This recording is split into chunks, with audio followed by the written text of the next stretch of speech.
Comentários sobre o Viver. Volume 2. Breves textos. Livro de Jiddu Krishnamurti. Ensinamento positivo e negativo. O caminho era acidentado e poeirento e descia até uma cidadezinha mais abaixo. Algumas árvores permaneciam espalhadas na encosta, mas a maioria fora cortada para lenha e era necessário subir a uma grande altura para encontrar uma boa sombra. Lá, as árvores não eram mais mirradas nem machucadas pelo homem. Elas cresciam até a altura completa, com grossos galhos e folhagem normal. As pessoas cortavam os galhos para que as cabras pudessem comer as folhas, e quando eles ficavam sem folhas, elas os reduziam a lenha. Havia uma escassez de madeira nos níveis mais baixos, e então as pessoas avançavam mais para cima, subindo e destruindo.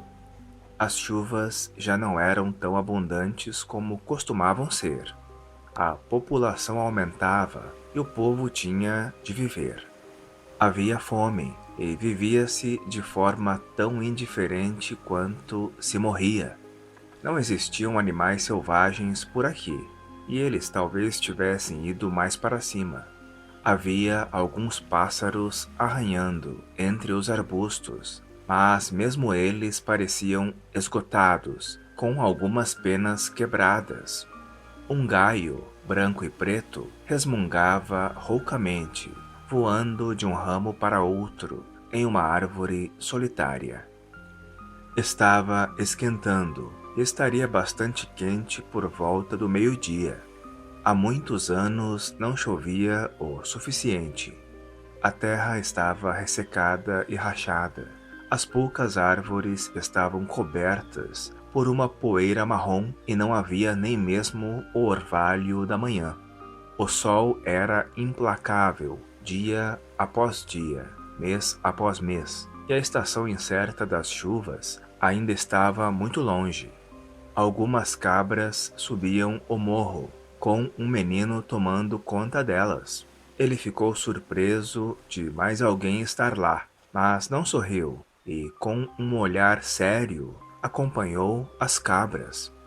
Era um lugar solitário e havia o silêncio do calor que chegava. Duas mulheres desciam pelo caminho, carregando feixes de lenha sobre as cabeças. Uma era idosa e a outra bem jovem, e os fardos que carregavam pareciam bem pesados.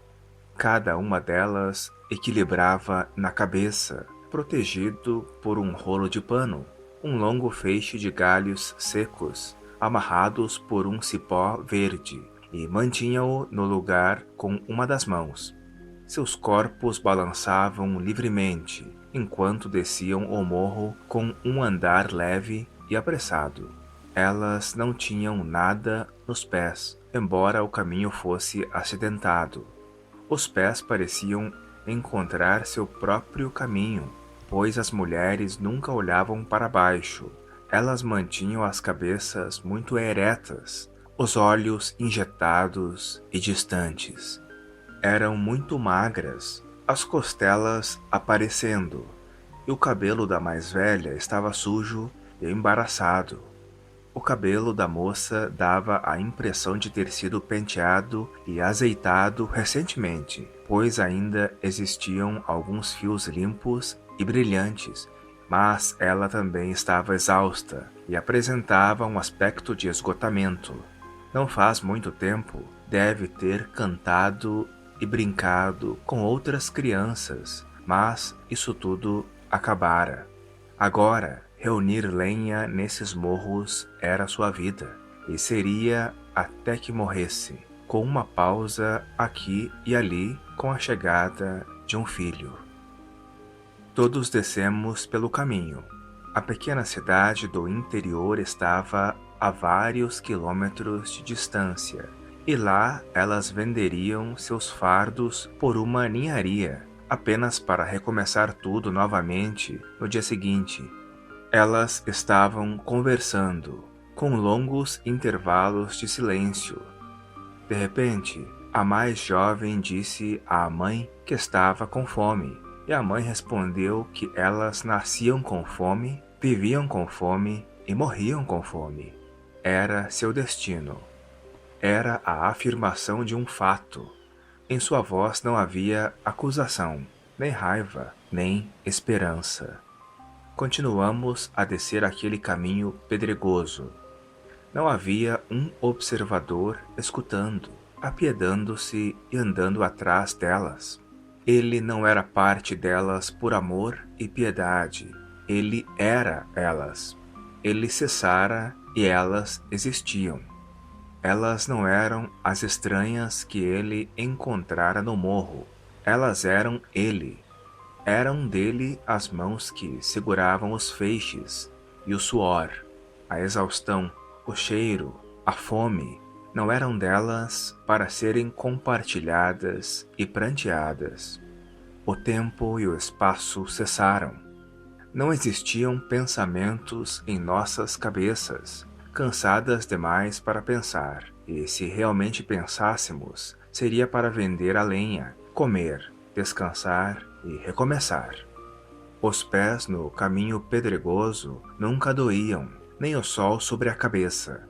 Existiam apenas dois de nós descendo aquele morro costumeiro, passando aquele poço no qual bebíamos como de costume e atravessando o leito seco da lembrança de um regato. Eu li e ouvi algumas de suas falas. Ele disse: "E para mim, o que você diz parece muito negativo. Não há qualquer diretiva, qualquer modo de viver positivo. Esse ponto de vista oriental é muito destrutivo, e veja o que fez ao Oriente. Sua atitude negativa e especialmente sua insistência de que é necessário haver libertação de todo o pensamento são muito quiméricas para nós, ocidentais, que somos ativos e empreendedores por temperamento e necessidade. O que você está ensinando é completamente contrário a nosso modo de viver." Se posso mostrar essa divisão de pessoas como do Ocidente ou do Oriente, é geográfica e arbitrária, não é? Isso não tem relevância. Quer moremos a leste ou oeste de determinada linha, quer sejamos morenos, pretos, brancos ou amarelos, somos todos seres humanos, sofrendo e esperando, receosos e confiantes. A alegria e a dor existem aqui como existem lá. O pensamento não é do Ocidente ou do Oriente, mas o homem o divide assim, por causa de seu condicionamento.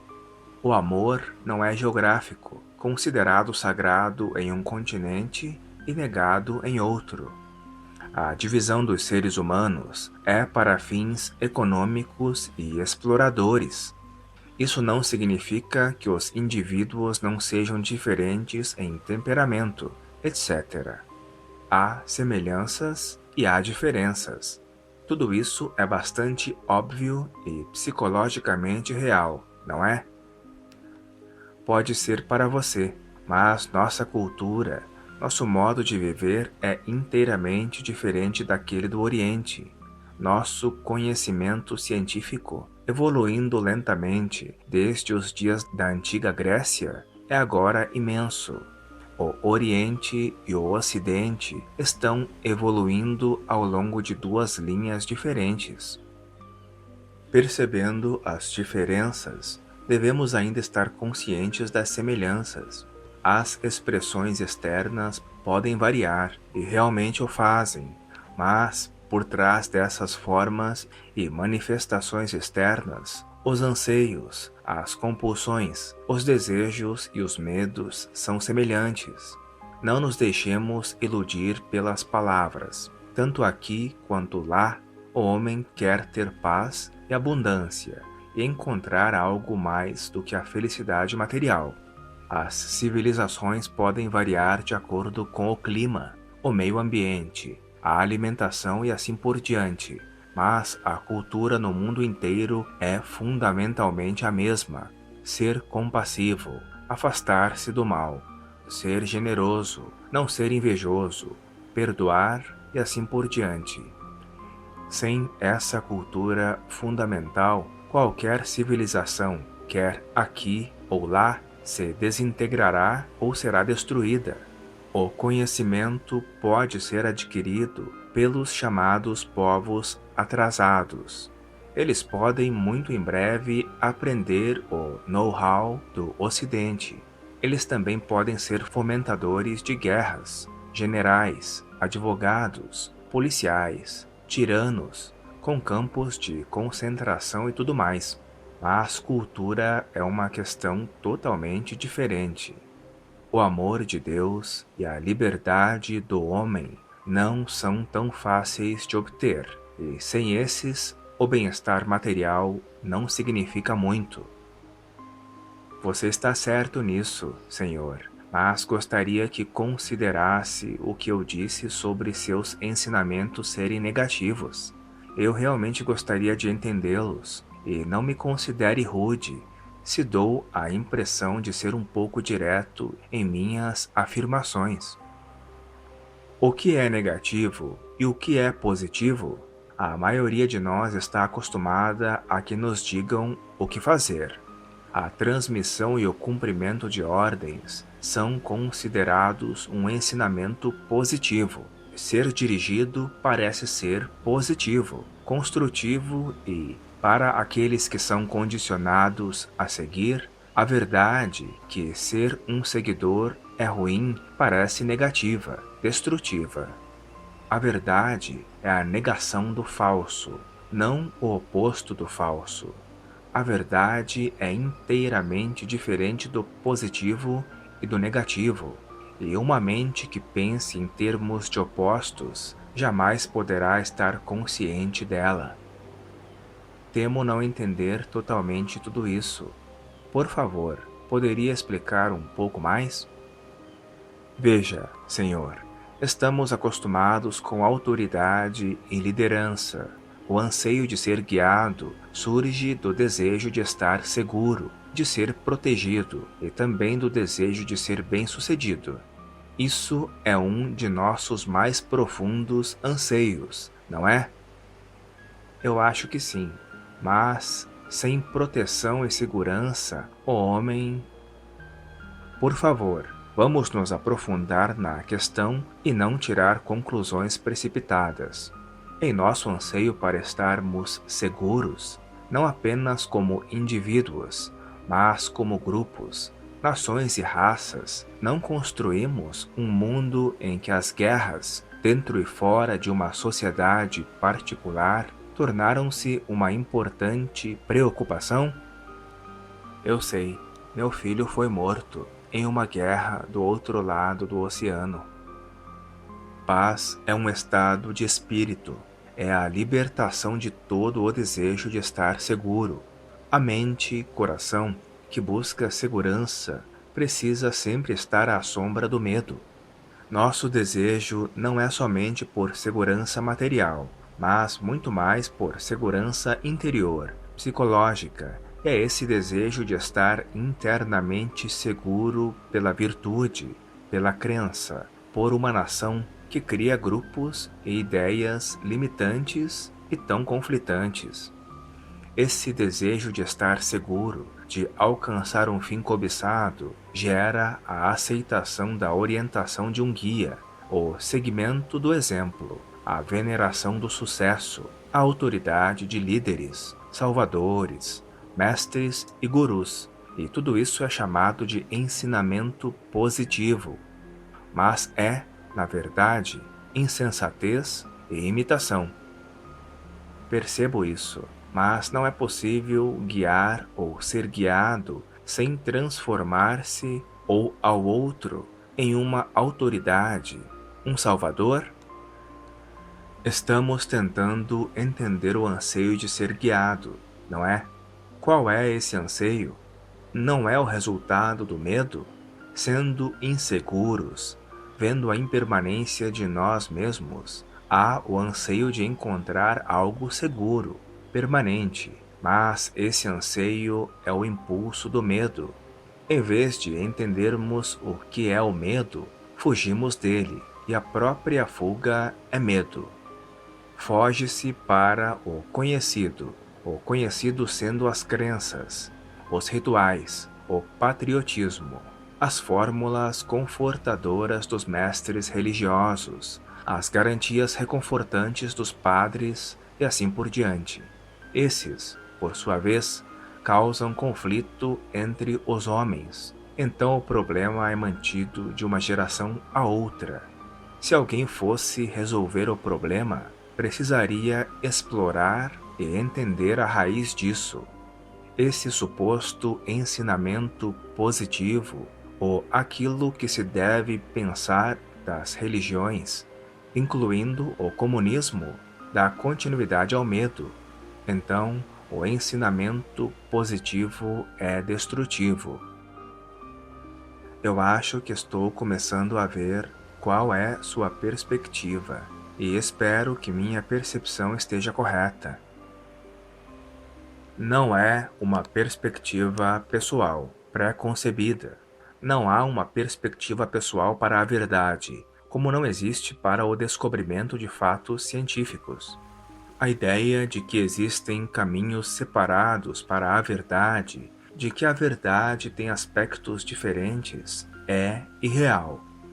É o pensamento especulativo do intolerante tentando ser tolerante. É preciso ser muito cuidadoso, percebo, no uso das palavras, mas eu gostaria, se puder, de voltar a um ponto que levantei mais cedo. Visto que a maioria de nós foi educada para pensar ou foi ensinada o que pensar, como você diz, isso não nos trará apenas mais confusão quando você continua dizendo, de modos diferentes, que todo o pensamento é condicionado e que devemos ir além de todo pensamento? Para a maioria de nós, pensar é algo extraordinariamente importante. Mas será mesmo? Isso tem alguma importância, mas o pensamento não pode descobrir aquilo que não é produto do pensamento.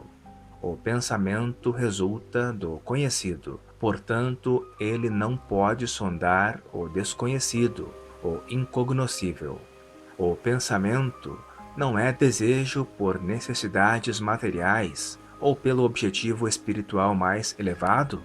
Estamos falando não sobre o pensamento de um cientista trabalhando no laboratório ou o de um matemático ocupado, etc., mas sobre como o pensamento funciona em nossa vida diária, em nossos contatos e reações cotidianos. Para sobreviver, somos forçados a pensar. O pensamento é um processo de sobrevivência, quer do indivíduo ou da nação. O pensamento, que é desejo tanto em sua forma mais baixa quanto na mais alta, deve sempre ser fechado em si mesmo, condicionador. Quer pensemos no universo, em nosso vizinho, em nós mesmos ou em Deus, todo esse pensamento é limitado, condicionado, não é? No sentido que você está usando a palavra pensar, suponho que seja. Mas o conhecimento não ajuda a destruir esse condicionamento? Será? Acumulamos conhecimento sobre tantos aspectos da vida: medicina, guerra, lei, ciência, e há, pelo menos, algum conhecimento de nós mesmos, de nossa própria consciência. Com todo esse vasto armazenamento de informações, estamos livres do sofrimento, da guerra, do ódio? Será que mais conhecimento nos libertará? Podemos saber que a guerra é inevitável enquanto o indivíduo, o grupo ou o país for ambicioso, buscar o poder, mas persistimos nos hábitos que levam à guerra. o centro que gera antagonismo, ódio, pode ser radicalmente transformado pelo conhecimento? O amor não é o oposto do ódio. Se o ódio for mudado para amor pelo conhecimento, então ele não será amor. Essa mudança causada pelo pensamento, pela vontade, não é amor, mas simplesmente outra conveniência autoprotetora. Eu não acompanhei isso, absolutamente, se me permite dizer. O pensamento é a resposta do que já foi, a resposta da memória, não é? A memória é tradição, experiência, e sua reação a qualquer experiência nova é o resultado do passado. Então, a experiência está sempre fortalecendo o passado. A mente é o resultado do passado, do tempo. O pensamento é o produto de muitos ontens. Quando o pensamento procura mudar a si mesmo, tentando ser ou não ser isto ou aquilo, ele simplesmente se perpetua sob um nome diferente. Por ser o produto do conhecido, o pensamento jamais pode experienciar o desconhecido. Por ser o resultado do tempo, ele nunca pode entender o atemporal, o eterno. O pensamento precisa cessar para o real ser. Veja, Senhor, temos tanto medo de perder o que pensamos que temos que nunca penetramos nessas coisas muito profundamente. Olhamos a superfície de nós mesmos e repetimos palavras e frases que têm muito pouca significância. Então, permanecemos insignificantes e geramos antagonismo tão insensatamente quanto geramos filhos. Como você disse, somos insensatos em nossa aparente sensatez. Eu devo voltar, se puder.